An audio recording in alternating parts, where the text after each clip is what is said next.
Hello food lovers, welcome to cooking world. ఈరోజు వీడియోలో bachelor స్టైల్లో చికెన్ కర్రీ చాలా సింపుల్ అండ్ ఈజీగా ఎంతో రుచికరంగా మొక్క పర్ఫెక్ట్గా ఉడికేలాగా అస్సలు నీసు వాసన లేకుండా ఎలా తయారు చేసుకోవాలో చూద్దాం. ముందుగా స్టవ్ మీద ఒక కూర దాకా పెట్టి అందులో కూరకి సరిపడా ఆయిల్ వేసి ఆయిల్ బాగా వేడెక్కాక ఇందులో చిన్నగా కట్ చేసి పెట్టుకున్న ఉల్లిపాయ ముక్కలు వేసుకోవాలి. తర్వాత ఇందులోకి 1 టేబుల్ స్పూన్ పసుపు వేసుకోవాలి.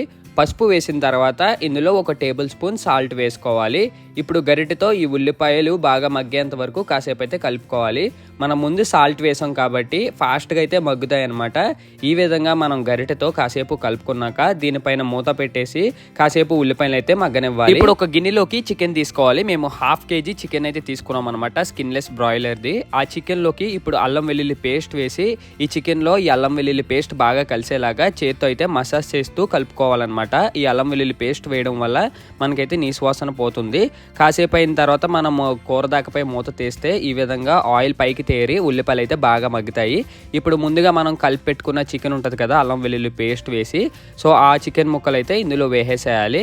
ఇప్పుడు ఈ ముక్కలు విరగకుండా ఈ ఉల్లిపాయల్లో బాగా కలిసేలాగా కింద నుండి స్లోగా లో టు మీడియం ఫ్లేమ్లో ఈ చికెన్ ముక్కలను అయితే కలుపుకోవాలి. ఇలా కలుపుకోవడం వల్ల ఈ ఆనియన్ ఫ్లేవర్ అలాగే మనకి అల్లం వెల్లుల్లి ఫ్లేవర్ అయితే బాగా కలుస్తుంది అనమాట. గరిటెతో చికెన్ మొత్తం ఇలా కలుపుకున్నాక ఇప్పుడు దీనిపైన మూత పెట్టేసి కాసేపు దీన్ని అయితే ఉడకనివ్వాలి. కాసేపు అయిన తర్వాత ఓపెన్ చేస్తే ఇలా మనకి చికెన్ అయితే బాగా ఉడుకుతుందనమాట.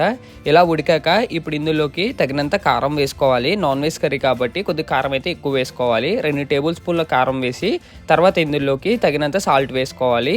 ఇప్పుడు ఈ ఉప్పు కారం చికెన్కి బాగా పట్టేంత వరకు లో టు మీడియం ఫ్లేమ్లో మనం స్లోగా ముక్క విరగకుండా కలుపుకోవాలి. చికెన్ ఉడికింది కాబట్టి మనం ఇలా గరిటెతో కలుపుకున్నప్పుడు ముక్కల కింద విరిగిపోద్ది అనమాట. అందుకని చెప్పి స్లోగా మనం లో టు మీడియం ఫ్లేమ్లో కింద నుండి పైకి కలుపుకోవాలి.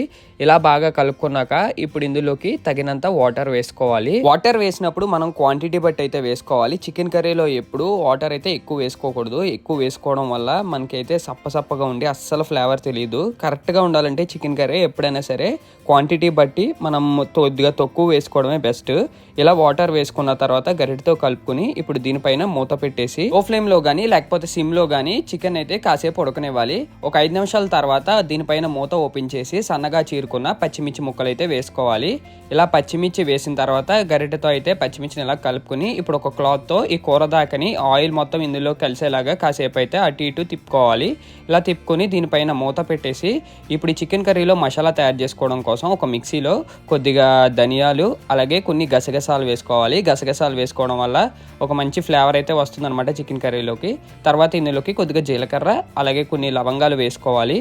ఇవన్నీ వేసుకున్న తర్వాత ఇందులో కొద్దిగా దాల్చిన చెక్క అయితే వేసుకోవాలి. దాల్చిన చెక్కతో పాటు కొన్ని యాలకులు వేసి దీనిపైన మూత పెట్టేసి పౌడర్ కింద ఆడుకున్న తర్వాత అందులో కొద్దిగా వాటర్ వేసి మసాలా పేస్ట్ కింద అయితే తయారు చేసుకోవాలి. ఇప్పుడు చికెన్ కర్రీపై మూత ఓపెన్ చేసి ఇందులోకి మనం ముందుగా ఆడుకున్న మసాలా పేస్ట్ ఉంటుంది కదా, ఆ మసాలా పేస్ట్ మొత్తం ఈ చికెన్ కర్రీ ఎలా కొద్దిగా ఆయిల్ పైకి తేరిన తర్వాత ఆ మసాలా పేస్ట్ అంతా ఇందులోకి అయితే వేసేసుకోవాలి.